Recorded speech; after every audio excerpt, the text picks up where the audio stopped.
Culture, custom and language. क्यों ये विषय रखा गया है? ये बहुत महत्वपूर्ण विषय है जो कोई सरकारें नहीं करती आपके सामने। इसी में आपकी पहचान छुपी हुई है, इसी में आपकी पहचान उभरती है। इसीलिए न तो आपके कल्चर को बढ़ावा दिया जाता है, न आपके कस्टम को बढ़ावा दिया जाता है, न आपकी मातृभाषाओं को आगे बढ़ावा दिया जाता है। क्यों? क्योंकि हम आदिवासी है, हम इंडिजिनियस है, हम एनिमिस्ट है, हम ट्राइबल है। हमारी अलग पहचान है। भारत में बहुत सारे धर्म संप्रदाय है, उन सबसे अलग पहचान है आदिवासियों की। वो चाहे हिंदू हो, चाहे मुस्लिम हो, चाहे क्रिश्चियन हो, या मतलब अपने आप को आदिवासी मानते हैं। हिंदू में इसलिए जुड़ा क्योंकि हमारे पास ट्राइबल कोड नहीं है, हम अधिकतर लोग उसी में ठीक करते हैं।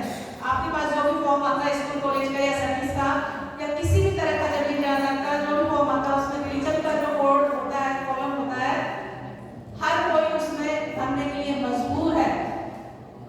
और हमारी भाषाओं का तो जिक्र कहीं होता ही नहीं है। मैं बताना चाहूंगी, समय बहुत कम है, विषय बहुत बड़ा है, क्योंकि हम संसार से जुड़े हुए हैं। 90 देशों में हम आदिवासी रहते हैं, 50 करोड़ से ज्यादा हमारी आबादी है, 5000 समुदाय है, हमारे समाज है, कबीले हैं, जिनकी 7000 भाषाएं और बोलियां हैं।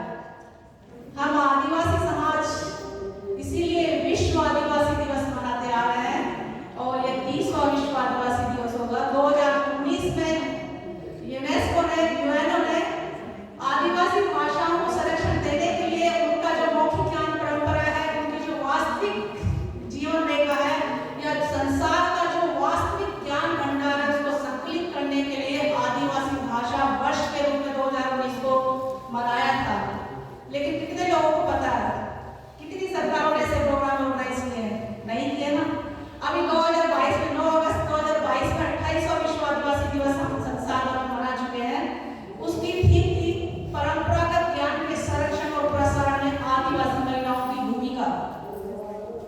सोचिए ये थीम क्यों दी गई है हम आदिवासी महिलाओं?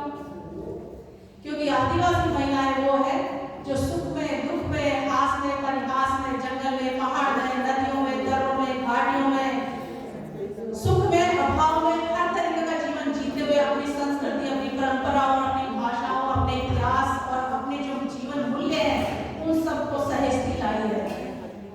हमारा अस्तित्व आज का अस्तित्व नहीं है, ये हजारों लाखों साल पुराना अस्तित्व है।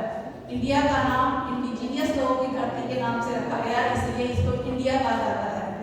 और ये जो नामकरण जो किया जा रहा है, नामकरण इसलिए किया जा रहा है ताकि हमारी अस्मिताओं को बदल दिया जाए, हमारे इतिहास को बदल दिया जाए, हमारी परंपराओं को बदल दिया जाए, हमारी जो मातृभाषाएं और बोलियां हैं उसको खत्म कर दिया जाए।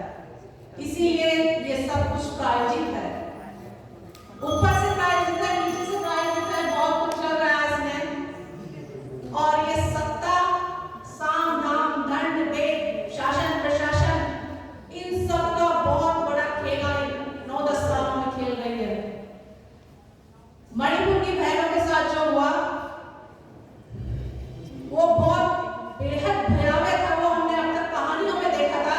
वो भी एक अपने आप को सभ्य मानने वाले वर्ग की जो पौराणिक ग्रंथ है, जो धार्मिक ग्रंथ है, उन ग्रंथों में देखी थी वो कहानियां, लेकिन हकीकत में उन्होंने आज कर दिखाया।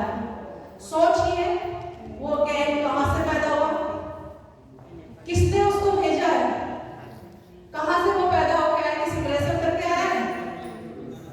और ये क्यों किया जा रहा है?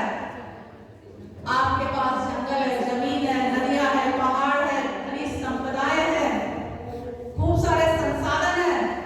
उन संसाधनों को आसानी से हत्या नहीं पा रहे, इसीलिए धर्म के नाम पर, भाषा के नाम पर या आपके क्षेत्र के नाम पर आपको खेला जा रहा, बहुत बड़ा खूनी खेला खेला जा रहा, सरेआम।